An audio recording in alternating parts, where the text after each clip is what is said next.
All right, welcome everyone. Today we're going to tackle a classic physics puzzle. This is problem 1.215 from Irodov's, that famous collection. Now, I know it looks pretty intimidating at first glance, but trust me, the solution is just so elegant, and it shows us a really powerful way to think about complex problems.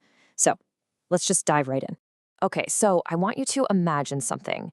You've got this huge, solid sphere. Think of it like a planet, and it's molded of a completely uniform material with a density we'll call rho. Now, somewhere inside this planet, and it doesn't have to be right at the center, someone has carved out a perfectly spherical cave. It's totally empty inside, just a void. All right, so here's the big question. If you were floating around inside that empty cavity, where would you feel the strongest pull of gravity? Now, your first gut reaction, and this is a really common pitfall, so watch out, is to think you'd get pulled toward the thicker side. I mean, it makes sense, right? There's more stuff, more mass over there, so it should pull harder. Seems totally obvious.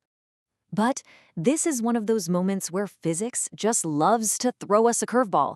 The real answer? The gravitational field is perfectly uniform.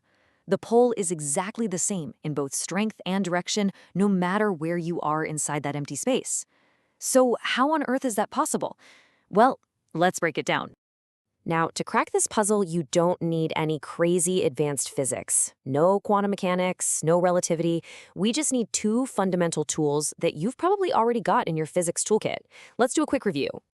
Okay, tool number one, the gravitational field inside a solid, uniform sphere.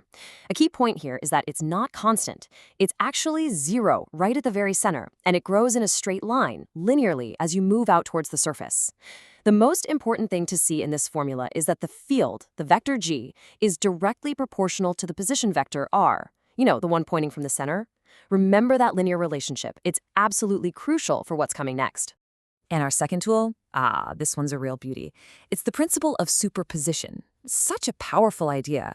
All it says is that if you have a bunch of different objects, the total gravitational pull at any point is just the sum of the pulls from each individual object.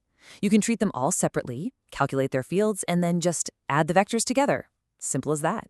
All right, now we get to the really clever part of the solution. This is where it all comes together. See, trying to calculate the gravity from a weird shape with a hole in it would be a total nightmare. The math, the integration, but we can use superposition in a really sneaky way. Instead of thinking about removing mass, what if we think about adding something instead? So here's the trick. It's brilliant. We're going to pretend our sphere with a hole is actually two different things combined. First, you have the big, complete solid sphere with its normal positive density. Then we imagine a second, smaller sphere. This one is made of an imaginary negative mass, and we place it right where the cavity is supposed to be. Now, when you add these two together, what happens? Where they overlap, the negative density perfectly cancels out the positive density. And what does that leave you with? You got it. A hole. A cavity with zero density. Okay, let's get our geometry straight. Let's just pick any random point inside the cavity. We'll call it point P. We need three position vectors here. First, there's vector r, which goes from the center of the big sphere out to our point P. Second, we have vector L, which goes from the big sphere center to the cavity center. And finally, r prime goes from the cavity center out to point P. And if you just look at the diagram, you can see how these vectors add up. R is simply L plus r prime. Hang on to that little equation. We're going to need it in a second. We're ready for the payoff. Using our superposition principle, the total gravitational field inside the cavity is just the field from the big, solid positive sphere plus the field from our smaller, imaginary negative sphere. So we just pull out that formula we talked about, our tool number one, and apply it to each sphere. For the big positive sphere, the field at point P is proportional to that vector r. Simple enough. Now for our little ghost sphere, the field is proportional to the vector r prime. But remember, and this is key, its density is negative rho. So we plug negative rho into the formula, and you can see what's going to happen with those two minus signs, right? They're going to cancel each other out. Okay, next step is easy. We just add those two vector fields together. G equals G1 plus G2. We can pull all those constants out front, and what are we left with inside the parentheses? Just r minus r prime. And here it is. This is the magic moment. Remember that little vector equation from our geometry slide? If we just rearrange it, we see that r minus r prime is exactly equal to L. And what was L again? It's the vector that points from the big sphere center to the cavity center. It's a constant. Its value has nothing to do with where our test point P is. So just look at that final equation. The position vector r, which told us where our point P was, it's completely gone. It vanished from the equation. The final result for the field G only depends on a bunch of constants and that fixed vector L. And what does that mean? It means the gravitational field is the same, absolutely the same, everywhere inside that cavity. The magnitude is the same, the direction is the same, a perfectly uniform field. And that right there is our beautiful, elegant solution.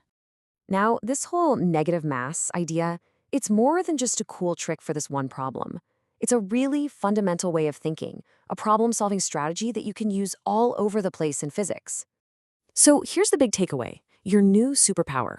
Anytime you're staring down a problem with a complex shape that has a piece missing, stop and ask yourself, can I reframe this?